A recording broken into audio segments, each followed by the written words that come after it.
بسم اللہ الرحمن الرحیم۔ السلام علیکم۔ پیش خدمت ہے خوفناک کہانی آصف ایپیسوڈ 3۔ میں نے آگے بڑھ کر دروازے پر زور سے دستک دی اور انتظار کرنے لگا۔ تھوڑی ہی دیر کے بعد قدموں کی ہلکی ہلکی چاپ سنائی دی جو دروازے کے قریب آ رہی تھی۔ میرا دل دھڑکنے لگا۔ پھر دروازے کے زنجیر کھولنے کی آواز سنائی دی اور اس کے بعد اس کے دونوں پٹ کھل گئے۔ میرے سامنے دبلے پتلے بدن کا ایک بدی سی شکل کا بوڑھا کھڑا ہوا تھا۔ اس کے بدن پر پیلے رنگ کا لباس تھا جو گردن سے لے کر ٹخنوں تک ایک ہی رنگ کا تھا۔ وہ کچھ عجیب سی شکل کا مالک تھا۔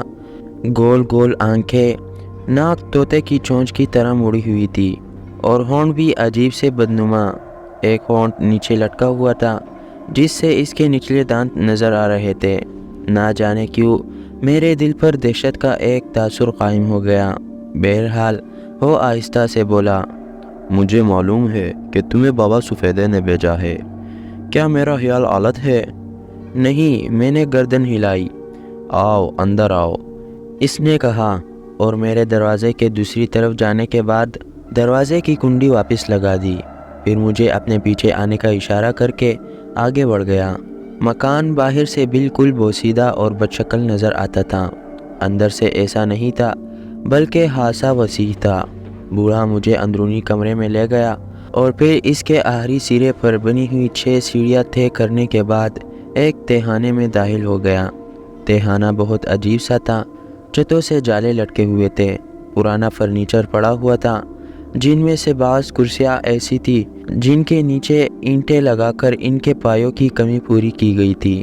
وہ مجھے ایک کرسی کی طرف اشارہ کر کے سامنے بیٹھ گیا۔ یہاں اچھی خاصی تاریکی پھیلی ہوئی تھی جبکہ باہر کا ماحول روشن تھا، لیکن تہخانہ ہونے کی وجہ سے اس میں تاریکی تھی۔ کوئی ایسا روشن دان وغیرہ بھی نہ تھا جس سے روشنی اندر آئے۔ میں اس وقت بوڑھے کے حد و حال بھی نہیں دیکھ سکتا تھا، لیکن وہ اپنی جگہ سے آگے بڑھا اور اس نے ایک طرف رکھے ہوئے مٹی کے تیل کے لیمپ کو جلا دیا جس سے کمرے میں زرد روشنی پھیل گئی۔ اس زرد روشنی میں مجھے اس کا چہرہ بے حد بھیانک نظر آ رہا تھا۔ پھر اس نے میرے سامنے بیٹھتے ہوئے کہا، تمہیں میرے ساتھ کچھ وقت قیام کرنا ہوگا۔ کتنے وقت؟ میں نے سوال کیا۔ اس کا کوئی تعین نہیں کیا جا سکتا، بس یوں سمجھ لو جب تک مجھے تمہاری ضرورت پیش آئے۔ اور اس نے مجھے یہی بتایا تھا۔ کس نے؟ جس کے پاس سے تم یہاں آئے ہو۔ میں خاموش ہو گیا۔ کچھ لمحے سوچنے کے بعد میں نے کہا، تو پھر مجھے میرے قیام کے لیے جگہ بتا دو۔ یہ جگہ سب سے بہتر ہے، ویسے سیڑھیاں عبور کرنے کے بعد تم باہر بھی آ سکتے ہو۔ یہاں تم پر کوئی پابندی ہے نہ قید، سمجھ رہے ہو نا؟ ہاں، میں نے آہستہ سے کہا۔ وہ تھوڑی دیر تک میرے پاس بیٹھا رہا اور اس کے بعد کھڑا ہوتے ہوئے بولا، تو اب تم اس جگہ کے مکین ہو۔ یہ کہہ کر وہ اٹھا اور باہر نکل گیا۔ ایک عجیب سا احساس میرے دل میں جاگزی تھا۔ اندر کشمکش ہو رہی تھی۔ جو کچھ میں کر رہا ہوں، چچی جان نے جو کچھ کرنے کے لیے کہا ہے، کیا موزوں رہے گا؟ کیا یہ انوکھی زندگی مجھے راس آ سکتی ہے؟ کیا یہ سب کچھ جو میرے اپنے ذہن میں بالکل نہیں تھا ممکن ہو سکتا ہے؟ یہ تمام تصورات اور خیالات میرے دل و دماغ کو الجھا رہے تھے، لیکن اب تیر کمان سے نکل چکا تھا۔ میں نے وہ سب کچھ تسلیم کر لیا تھا جو اس نے کہا تھا، چنانچہ اب کوئی انحراف نہیں کر سکتا تھا، اور وہ بھی ان پراسرار لوگوں سے جن کی حقیقت سے میں واقف تھا۔ چنانچہ اب حالات جو کچھ بھی ہو، مجھے وہی کرنا تھا جو میرے تقدیر کا ایک حصہ بن چکا تھا۔ اس ویران اور بوسیدہ قیدخانے میں زندگی بڑی عجیب و غریب تھی۔ اپنے اس رہائش گاہ کو میں نے بغور دیکھا تو میرے دل میں خوف کا ایک احساس جاگ اٹھا۔ کتنی بھیانک جگہ ہے، ہر شے سے نحوست ٹپکتی ہے۔ بابا سفیدے نے نہ جانے مجھے اس شخص کے پاس کیوں بھیج دیا ہے۔ ویسے اب میں نہ سمجھ نہیں رہا تھا۔ اتنی عمر ہو گئی تھی کہ نیک اور بد کی تمیز کر سکوں۔ بابا سفیدے مسلمان تھا اور یہ شخص جس نے مجھے نہ تو اپنا نام بتایا تھا اور نہ ہی اپنے بارے میں کچھ اور، ہندو معلوم ہوتا تھا۔ کم از کم اس کی زبان اور حلیے سے مجھے یہی اندازہ ہوتا تھا، نہ جانے بابا سفیدے کا اس سے کیا واسطہ۔ لیکن اب یہ تمام باتیں فضول تھی۔ بعض اوقات میں سوچنے لگتا کہ چچی جان نے مجھے واقعی مصیبت میں پھنسا دیا ہے۔ ویسے اس میں کوئی شک نہیں کہ پورا گرانا ہی منحوسوں کا گرانا تھا۔ فیض ہاں اچھی خاصی ملازمت کرتا تھا، ایمانداری سے کام کرتا تو 3 افراد کا گرانا تھا، اسے زندگی گزارنے میں کیا دقت پیش آتی۔ لیکن وہ سونا بنانے کے چکر میں اپنی زندگی کو بیٹھا تھا۔ ریاض ہاں آوارہ شخص تھا اور نہ جانے کہاں کہاں گھومتا پھرتا تھا، اور وہ محترمہ چچی جان بھی نہ جانے کن چکروں میں پڑی ہوئی تھی۔ آخر وہ اس عمر میں اپنے لیے کیا حاصل کرنا چاہتی تھی؟ اور پھر وہ بابا سفیدے، مجھے سارا کا سارا ایک جال سا محسوس ہو رہا تھا، اور جو میرے چاروں طرف پھیلا ہوا تھا، ساری کڑیاں ایک ہی زنجیر کی کڑیاں نظر آتی تھی۔ لیکن میں بھی اب تن بتقدیر ہو گیا تھا، جو ہوگا دیکھا جائے گا۔ میں اس قید خانے میں رہنے لگا، ہاں میں اسے قید خانہ ہی کہہ سکتا ہوں۔ بوڑھا مجھے کہہ کر گیا تھا کہ میرے اوپر کوئی پابندی نہیں ہے، لیکن کچھ ایسی زاری مجھ پر سوار تھی کہ میں خود بھی یہاں سے نکل کر کہیں جانا نہیں چاہتا تھا۔ کیا فائدہ؟ کون ہے میرا؟ کہاں جاؤں؟ کیا واپس چچی جان کے پاس جاؤں؟ تو یہ تو حماقت کی بات ہے، کیونکہ وہ تو خود ہی مجھے ان لوگوں کے سپرد کر گئی تھی۔ 4 دن 4 راتیں اسی تنہائی میں گزار چکا تھا۔ اس دوران کوئی خاص بات نہ تھی سوائے اس کے کہ بوڑھا آتا تھا اور مجھے کھانے پینے کی چیزیں دے جاتا تھا، ترکاری، پوریاں اور ایسی ہی چیزیں ہوا کرتی تھی جو بہرحال پیٹ بھر دیا کرتی تھی۔ 5ویں دن دوپہر کے وقت، جب میرے اندازے کے مطابق دن کا 1:30 بج رہا ہوگا، بوڑھا میرے پاس آیا اور مجھے دیکھنے لگا۔ اس کے دیکھنے کا انداز بے حد عجیب تھا۔ اس نے مجھ سے کہا، کیا نام ہے رے تیرا؟ نادر۔ ناموں کی پرواہ کرتا ہے؟ میں سمجھا نہیں۔ نام کوئی اہمیت رکھتے ہیں؟ میں نہیں جانتا۔ نام ایک دوسرے کو پکارنے کے لیے ہوا کرتے ہیں، ایک دوسرے کی شناخت کرنے کے لیے۔ ٹھیک ہے، میں نے کہا۔ اگر میں تیرا نام رام رکھ دوں تو؟ نہیں، یہ ہندو نام ہے۔ کیا ہندو کیا مسلمان، یہ سب بیکار کی باتیں ہیں نادر۔ وہ ایک کرسی پر بیٹھ گیا۔ میں اسے دیکھنے لگا۔ کیا کہتا ہے تو؟ کس سلسلے میں؟ میں نے جو کہا ہے۔ نہیں، یہ بات نہیں ہے۔ بہرحال انسان کی شناخت تو ہوتی ہے۔ اچھا تو یہ بتا، تیرے پتا کا کیا نام تھا؟ بس ایک نام تھا ان کا، لیکن وہ مٹ گیا۔ مسلمان تھا؟ ظاہر ہے۔ کیا وہ اپنی دھرم کی ساری باتیں پوری کیا کرتا تھا؟ کیا مطلب ہے؟ دیکھ، جو کچھ میں پوچھ رہا ہوں اس کا کوئی خاص مطلب نہیں ہے، بس سوال ہے جس کا تجھے جواب دینا چاہیے، کیونکہ بہرحال میں تیرا گرو ہوں۔ میں نہیں جانتا، کیونکہ وہ بہت جلد مر گیا تھا۔ پھر کیا ہوا؟ پھر میری ماں نے دوسری شادی کر لی تھی۔ اس بات پر بوڑھا خوب ہنسا تھا، پھر بولا، کیا سمجھتا ہے تو؟ ارے پاپی، اس سنسار میں سب اپنے لیے جیتے ہیں۔ تیری ماں نے دوسری شادی کر لی نا؟ ہاں۔ کیوں؟ وہ تنہا نہیں رہنا چاہتی تھی۔ یہی ہوا نا، یہی میں کہہ رہا ہوں تجھ سے۔ بہرحال یہ اس کا کام تھا، اور تو اس کے بعد تو نے کیا کیا؟ کچھ نہیں۔ کچھ تو کیا ہوگا۔ بس سوتیلے باپ کے ڈنڈے کھائے اور اس کے بعد گھر سے بھاگ آیا۔ اس پر بوڑھا خوب ہنسا تھا۔ کیوں بھاگ آیا؟ اس لیے کہ مجھے اپنی جان کا خطرہ تھا۔ وہ لوگ مجھے مار مار کر ہلاک کر دیتے۔ تو نے اپنے بارے میں سوچا؟ تو کیا میں نہ سوچتا؟ ضرور سوچنا چاہیے تھا۔ اچھا ہے، ٹھیک ہے، اس کے بعد کیا ہوا؟ بس اس کے بعد کچھ نہیں ہوا۔ میں اب تک بھٹکتا پھر رہا ہوں۔ دین دھرم کا کوئی کام کیا تو نے؟ نہیں۔ یہی میں کہنا چاہتا تھا کہ منج سب سے پہلے اپنی ذات کے بارے میں سوچتا ہے، پھر اپنے دین دھرم کے بارے میں۔ نادر کا نام اگر رام ہو جائے تو کوئی ایسی بات نہیں ہے، مگر چھوڑو، میں کون سا دھرم سیوک ہوں کہ تجھے دھرم داس بناؤں؟ جو تیری مرضی آئے اپنا نام رکھ۔ ویسے میرا نام رادن لال ہے۔ جی، میں نے آہستہ سے کہا۔ کیا کہے گا تو مجھے؟ رادن لال، بس اور کیا کہوں؟ گرو رادن لال۔ گرو جانتا ہے کسے کہتے ہیں؟ ہاں، کسے کہتے ہیں؟ استاد کو۔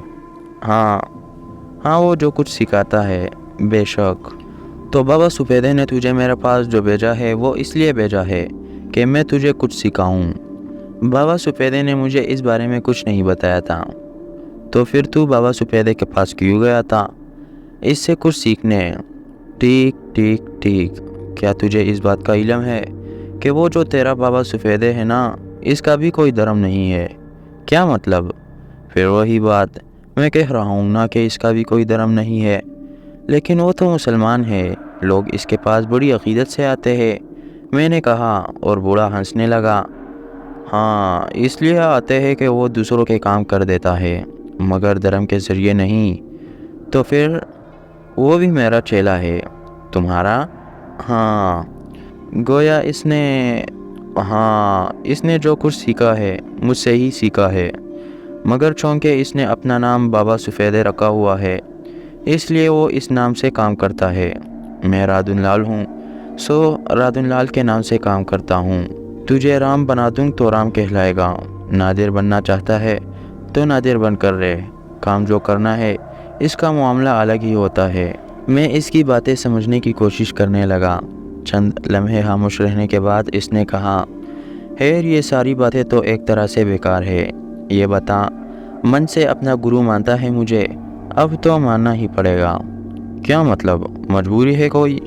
نہیں تو پھر میں آیا ہی اس لیے ہوں۔ دیکھ لڑکے، میں کبھی کسی کو اپنا چیلا نہیں بناتا، ورنہ اگر میں چیلا بنانے پر تل جاؤں تو یہاں اتنا مجمع جمع ہو جائے کہ دوسرے آدمی بیٹھنے کی جگہ نہ رہے۔ کیا سمجھتا ہے تو رادن لال کو؟ نہیں گروجی، آپ یقیناً مہان ہوں گے۔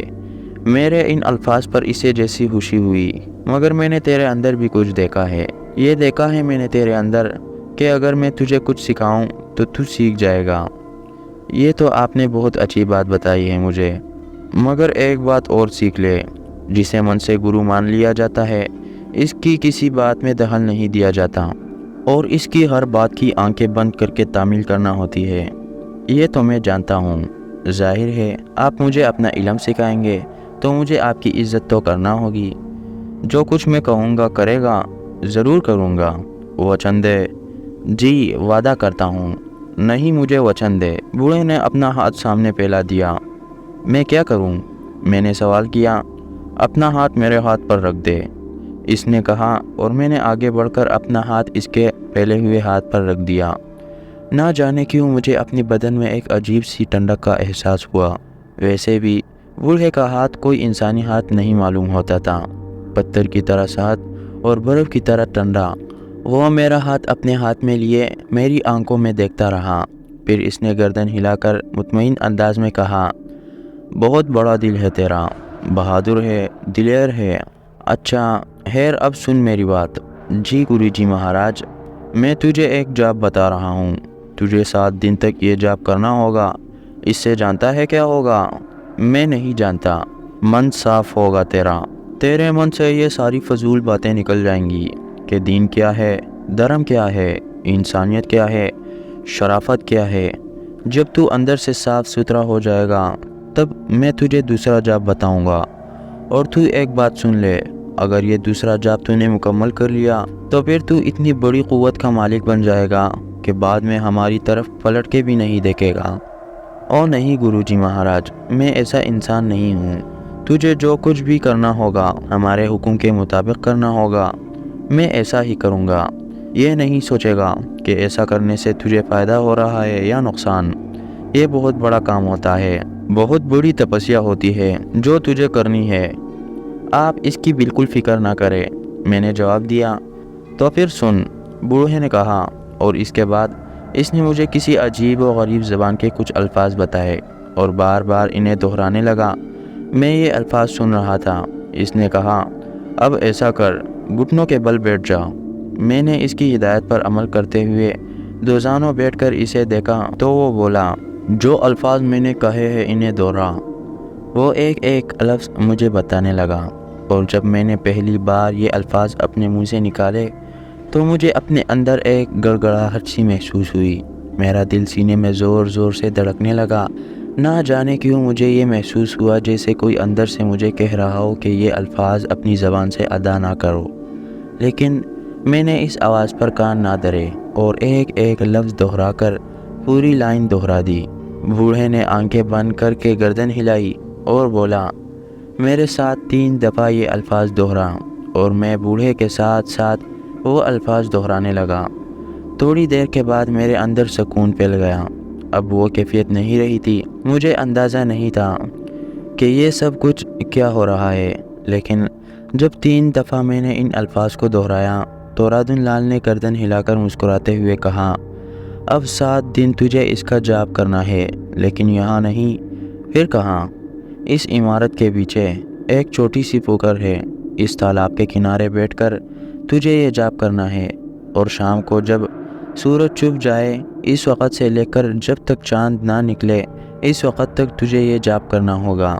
اس کے بعد واپس آ جانا اور آرام سے سو جانا۔ بہت مشکل کام نہیں ہے، پر ایک بات تجھے بتا ہی دیتا ہوں۔ کیا گرو مہاراج؟ ہمت سے کام لینا ہوگا۔ میں نہیں سمجھا۔ تجھے بہت سی چیزیں ڈرائیں گی، اگر کہیں ڈر گیا تو سمجھ لے مر گیا۔ مطلب صاحب ہے۔ پھر وہی مطلب میرے سامنے کرتا ہے۔ مجھے یہ لفظ اچھا نہیں لگتا۔ ایک بار جو بات زبان کی ادا کی جائے اس کو سننا ہے، سمجھنا ہے، اور اس کے بعد اس کے بارے میں کوئی سوال نہیں کرنا ہے۔ جی گرو مہاراج۔ تو جاپ یاد ہے؟ جی گرو مہاراج۔ تو دوہرا میرے سامنے۔ اب میں نے نہایت صفائی سے وہ لائن اور وہ الفاظ دہرا دیے۔ پھر اس نے کہا، تو پھر ٹھیک ہے، اب میرے ساتھ آ، میں تجھے وہ جگہ دکھا دوں جہاں تجھے جاپ کرنا ہے۔ میں نے خاموشی سے گردن ہلا دی اور اٹھ کر بوڑھے کے ساتھ باہر نکل آیا۔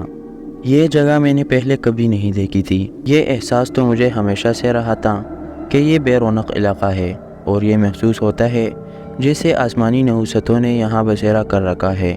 ایک چھوٹا سا تالاب تھا جس کے کنارے لمبی لمبی گھاس اگی ہوئی تھی۔ کئی درخت تالاب کے آس پاس موجود تھے۔ عام حالات میں ایک خوشنما علاقہ ہونا چاہیے تھا، لیکن نہ جانے کیوں اس پر نحوست نازل تھی، اور دور دور تک کوئی انسان نظر نہیں آتا تھا۔ ایک عجیب ویران سا میدان پھیلا ہوا تھا، اور اس میدان میں سے تالاب بھی مصنوعی سا ہی محسوس ہوتا تھا۔ لیکن ایک بات اور بھی میں نے محسوس کی تھی، وہ یہ کہ تالاب کے پانی سے ہلکی ہلکی ناگوار بدبو اٹھ رہی تھی، جیسے پانی سڑا ہوا ہو۔ حالانکہ نہ اس پر کاہی تھی اور نہ ہی وہ دور سے یا قریب سے گندا نظر آتا تھا۔ شاید ایک قدرتی گندگی ہی اس میں موجود تھی۔ درخت بھی اچھے خاصے پھیلے ہوئے تھے، لیکن کچھ عجیب سے رنگ کے۔ ان میں وہ سبز رنگ تھا ہی نہیں جو درختوں کا رنگ ہوتا ہے۔ بس یہ میرے محسوسات تھے جنہیں میں نے محسوس کیا۔ بوڑھے نے مجھے ایک جگہ بتائی اور کہا، یہ وہ جگہ ہے جہاں بیٹھ کر تجھے جاپ کرنا ہے۔ یہ جگہ ایک درخت کے تنے کے پاس تھی، اور درخت کا پورا سایہ اس جگہ پھیلا ہوا تھا۔ بوڑھے نے کہا، جب تو جاپ کر رہا ہو تو تیرے من میں کوئی اور خیال نہیں ہونا چاہیے، اور سن، بات کچھ بھی ہو جائے، جاپ کے دوران اس درخت کے سائے سے نکلنے کی کوشش مت کرنا، ورنہ نقصان اٹھائے گا۔ جی گرو مہاراج۔ اس کے علاوہ ایک بات تجھے اور بھی بتا دوں، وہ یہ کہ یہاں جو کچھ بھی ہو تجھے اس میں دخل دینے کی ضرورت نہیں ہے، چاہے کیسے ہی تیرا من تڑپے، مگر تجھے اپنی جگہ سے ہلنا نہیں ہے جب تک کہ جاپ پورا نہ کر لے۔ سمجھ رہا ہے نا؟ مجھے یہ الفاظ کتنی دفعہ دہرانے ہوں گے؟ 271 دفعہ۔ یہ تو اہم بات تھی جو میں نے آپ سے پوچھی ہی نہیں گرو مہاراج۔ نہ پوچھتا تو میں تجھے خود بتاتا۔ 271 دفعہ دہرانے کے بعد مجھے یہاں سے اٹھ جانا ہوگا۔ ہاں، جب تو اپنا یہ جاپ پورا کر لے تو آرام سے اٹھ جانا، پھر تیری مرضی ہے، مگر سن، اس کے بعد بھی یہاں جو کچھ ہوتا ہے اس میں دخل مت دینا۔ ایک بار پھر کہتا ہوں کہ تیرا من تڑپے گا، تو چاہے گا کہ کوئی کام کرے، لیکن یہاں کچھ مت کرنا، یہ سمجھ لینا اچھی طرح۔ اور گرو جب کوئی حکم دیتا ہے تو اس کی پابندی کرنا ہوتی ہے۔ میں جانتا ہوں گرو مہاراج۔ تو پھر اب میں چلتا ہوں، آج ہی سے یہ جاپ شروع کر دوں؟ ہاں، بس آج ہی سے۔ ٹھیک ہے، جیسے آپ کا حکم۔ بس تو یہاں بیٹھ جا اور اپنا کام کر لے۔ لیکن ابھی تو وقت ہے گرو مہاراج۔ ہاں وقت تو ہے، یہ بات میں بھول گیا تھا۔ چل ٹھیک ہے، تھوڑی دیر کے بعد آ جانا، لیکن اب تو یہاں گھوم پھر، میں تیرا ساتھ نہیں دوں گا، بوڑھے نے کہا اور وہ واپس اپنی رہائش گاہ کی جانب چلا گیا۔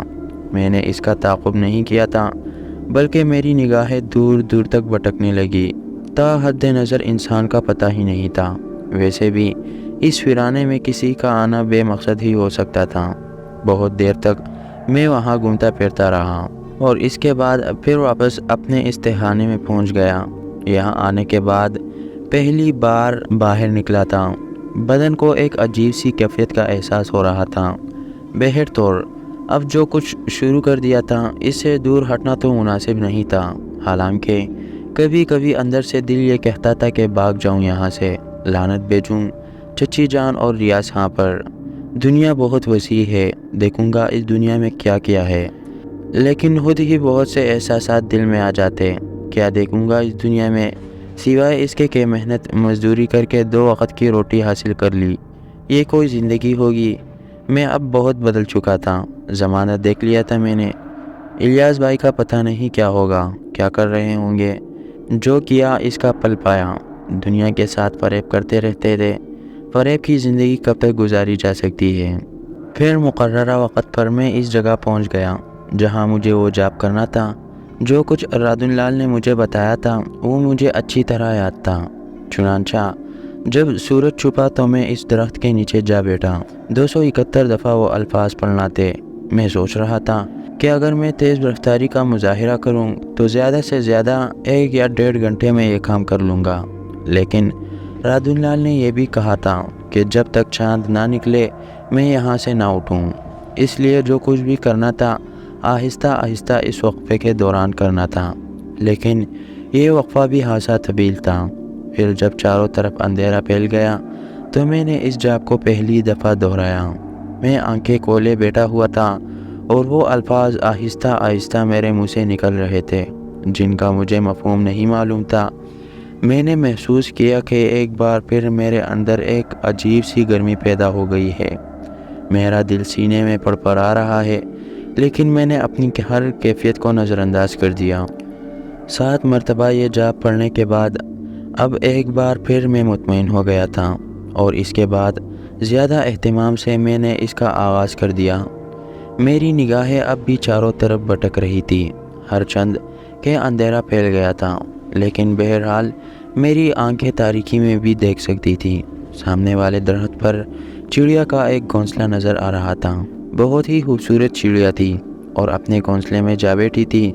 میں ان پرندوں کے بارے میں سوچنے لگا، کیا آزاد زندگی گزارتے ہیں، فضاؤں میں بسیرا کرتے ہیں، جب دل چاہا اپنی جگہ سے پرواز کی اور جہاں دل چاہا پہنچ گئے۔ لیکن انسانی زندگی پر کتنے بوجھ ہے، اسے اپنی کوششوں اور اپنی کاوشوں سے گھر بنانے پڑتے ہیں، اور اس کے بعد نہ جانے کیسے کیسے مسائل سے دوچار ہونا پڑتا ہے۔ بڑا فرق ہے ان پرندوں اور انسانوں کی زندگی میں۔ تبھی میرے ذہن میں ایک اور خیال بھی آیا، پرندوں کی زندگی تو بہت ہی مختصر ہوتی ہے، تیز ہوا چلتی ہے تو ان کے گھونسلے اڑ جاتے ہیں اور وہ درختوں سے ٹکرا کر مر جاتے ہیں۔ اس کے علاوہ ہر چھوٹے پرندے کو بڑا پرندہ شکار کر لیتا ہے۔ انہی خیالات میں وقت گزر رہا تھا اور زبان سے جاب کے الفاظ نکل رہے تھے۔ پھر پہلے دن کا جاب پورا کر کے جب چاند نے آسمان پر سر ابھارا تو میں وہاں سے اٹھ کر اپنی رہائش گاہ کی جانب چل پڑا۔ میں رہائش گاہ کی سیڑھیاں طے کر ہی رہا تھا کہ اچانک ہی کہیں سے ایک نسوانی چیخ میرے کانوں میں ابھری۔ کوئی عورت دل دوز انداز میں چیخ رہی تھی۔ میرے دل میں ایک دم تجسس بیدار ہو گیا، لیکن پھر گرو ارادن لال کے الفاظ کا خیال آیا کہ یہاں جو کچھ بھی ہو اس کی طرف سے آنکھیں اور کان بند ہی رکھنا ہے۔ ایک بار پھر دل نے اندر سے بغاوت کی کہ کم از کم دیکھوں تو صحیح کہ کون مصیبت میں ہے، لیکن 2 ہی باتیں تھیں، یا تو اپنی دل کی بات مان لیتا یا ارادن لال کی بات مان لیتا۔ چنانچہ میں نے خاموشی سے اپنی رہائش گاہ کی جانب رخ کیا اور تہھانے میں پہنچ گیا، لیکن یہ احساس میرے دل میں بہت دیر تک تڑپتا رہا کہ چیخنے والی عورت کون تھی اور اس پر کیا بیت رہی ہے۔ اگر آپ کو یہ کہانی اچھی لگی ہے تو ہماری محنت کے لیے ایک لائک ضرور کر دیں۔ شکریہ۔